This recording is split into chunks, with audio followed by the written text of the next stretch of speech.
నెల్లూరు జిల్లాలో senior YCP నేత మాజీ మంత్రి కాకాని గోవర్ధన్ రెడ్డిపై కూటమి ప్రభుత్వం కక్ష సాధింపు చర్యల్లో భాగంగా 8 అక్రమ కేసుల్లో ఇప్పటికే అరెస్ట్ అయ్యి ఆయన దాదాపు 80 రోజులుగా పైగా కూడా ఇప్పటికే రిమాండ్ ఖైదీగా నెల్లూరు సెంట్రల్ జైల్లో ఉన్నటువంటి నేపథ్యంలో ఇవాళ చివరి కేసులో ఏపీ హైకోర్టులో ఆయనకు బెయిల్ మంజూరైంది. ఈ నేపథ్యంలోనే రేపు కాకాని గోవర్ధన్ రెడ్డి విడుదల కానున్నారు. ఈ నేపథ్యంలోనే ఇన్ని రోజుల పాటు కుటుంబ సభ్యులు అనుభవించినటువంటి క్షోభ కావచ్చు, కూటమి ప్రభుత్వం అక్రమంగా బనాయించినటువంటి కేసుల వ్యవహారాలపైన కావచ్చు, ఏ విధంగా స్పందిస్తారు? మనతో పాటు కాకాని గోవర్ధన్ రెడ్డి కుమార్తె, అదేవిధంగా జిల్లా వైసీపీకి సంబంధించినటువంటి మహిళా విభాగం వర్కింగ్ ప్రెసిడెంట్ కాకాని పూజిత ఉన్నారు. మేడం నమస్తే. మేడం ఎలా చూడాలి అంటే దాదాపు 80 రోజులకు పైగా నిర్బంధం అనేది చెప్పాలి. దీన్ని ఒక అక్రమ కేసులు దాదాపు 8 అక్రమ కేసులు చేయనటువంటి నేరాలు, అసలు లేనటువంటి సాక్ష్యాధారాల్లో అరెస్ట్ అయినటువంటి పరిస్థితులు, ఎలాంటి క్షోభ అనుభవించింది కుటుంబం మొత్తం, ఎలా చూస్తున్నారు? ఇప్పుడు బెయిల్ రావడంతో ఏ విధమైనటువంటి పరిస్థితులు ఉన్నాయి ఇంట్లో?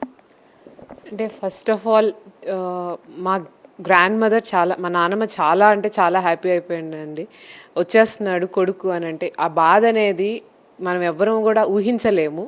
బట్ అందరికీ ఒక నమ్మకం గట్టిగా ఏముందనంటే భగవంతుడు మా తోడు ఉన్నాడు, న్యాయం గెలుస్తుంది, ప్రతి ఒక్కళ్ళు మా వైపు న్యాయం ఉందని చెప్పి మా కుటుంబ సభ్యులు అయితే మా సర్వేపల్లి కుటుంబ సభ్యులు అందరూ కూడా నమ్మకంతో ఉన్నారు. ఖచ్చితంగా గోవర్ధన్ రెడ్డి గారు వెనక్కి వస్తారు అని చెప్పి అదే నిజమైంది. ఈరోజు బెయిల్ మీద వస్తున్నారు. రేపు ఈ కేసులు కూడా అడ్రస్ లేని కేసులు కాబట్టి అడ్రస్ లేకుండా పోతాయి. మొదటగా ఏదైతే ఈ కేసులు అన్నింటిలో కూడా మొదట నమోదు చేసింది వేరే వ్యక్తుల పైన, ఇంకా అదర్స్ నేమ్స్ అంటూ దాంతో ఉన్నటువంటి పేర్లలో మధ్యలో కాకాని గోవర్ధన్ రెడ్డి గారి పేరు చేర్చి ఒక బెయిల్ వస్తుంది అనేటువంటి తరుణంలో మరో కేసు బనాయించడం. సో ఇవన్నీ పరిస్థితులను ఎదుర్కోగలిగారు మీరు, ఎలా అనుభవించారు? ఆ క్షోభ ఎలా? అంటే రోజు అందరూ వచ్చి చాలామంది అనేవాళ్ళు ధైర్యంగా ఉన్నారమ్మా అని చెప్పి. ధైర్యంగా ఉన్నాము, కానీ మనసులో బాధ అయితే ఉంటుంది.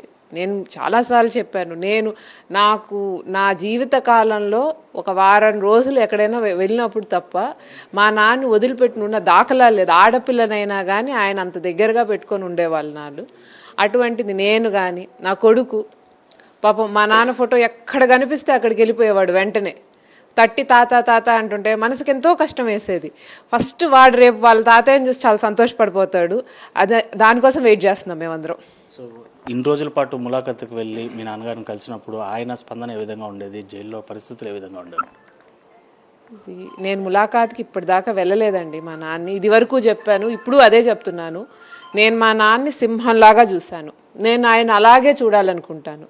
ఆయన ఒక పక్క పెట్టి అంత దూరంలో కూర్చొని మాట్లాడడం నాకు ఇష్టం ఉండదు, మా నాన్నకి ఇష్టం ఉండదు నేను ఆ వాతావరణంలో రావడం.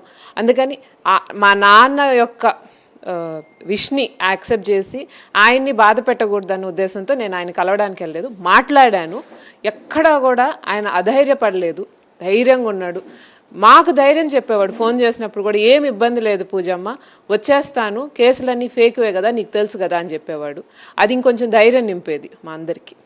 వైసీపీ పార్టీ అధ్యక్షులు, అదేవిధంగా వయస్సు కుటుంబానికి ఎంతో సాన్నిహితంగా ఉండేటువంటి నాన్నగారి కోసం అధినేత జగన్మోహన్ రెడ్డి నేరుగా రావడం జరిగింది, ఆయన కలవడం కూడా జరిగింది. అప్పుడు మీకు ఎలాంటి భరోసా ఇచ్చారు మేడం? ఇచ్చినట్లుగానే త్వరగా నాన్నగారు బయటకు రావడం పైన సంతోషం అంటే జగన్మోహన్ రెడ్డి గారు ఇది వరకు చెప్పాను, చాలాసార్లు చెప్పానండి. జగనన్న నాకు మొట్టమొదట వచ్చినటువంటి ఫోన్ కాల్ ధైర్యం చెప్పడానికి ఆయన దగ్గర నుంచి వచ్చింది.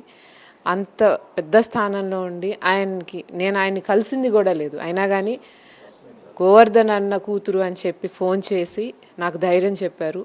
వచ్చారు, నాన్నని కలిశారు. నాన్న పట్ల జరుగుతున్నటువంటి అన్యాయం ఏంటనేది రాష్ట్ర వ్యాప్తంగా ఆయనే వివరించడం అనేది మాకే కాదు, మా సర్వేపల్లి కుటుంబ సభ్యులకి, నెల్లూరు జిల్లా కార్యకర్తలకి అందరికీ కూడా చాలా నమ్మకం ఇచ్చింది. మా కోసం జగన్మోహన్ రెడ్డి గారు కార్యకర్తల కోసం ఎంత దూరమైనా వెళ్తారన్న భరోసా కూడా కలిగించినటువంటి నాయకుడు జగన్ అన్న. We're very thankful for that.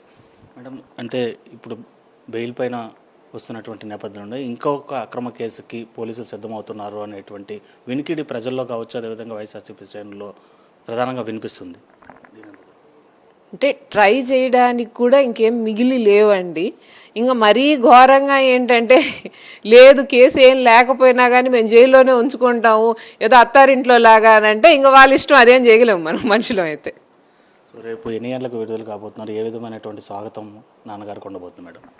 అంటే చేతికి ఇంకా దానికి సంబంధించినటువంటి ఆర్డర్స్ రాలేదు. దాన్ని బట్టి రేపే రిలీజ్ అవుతారు. మరి పొద్దున లేకపోతే కొంచెం సాయంకాలంగా అనేది we have to wait. Right madam. Thank you.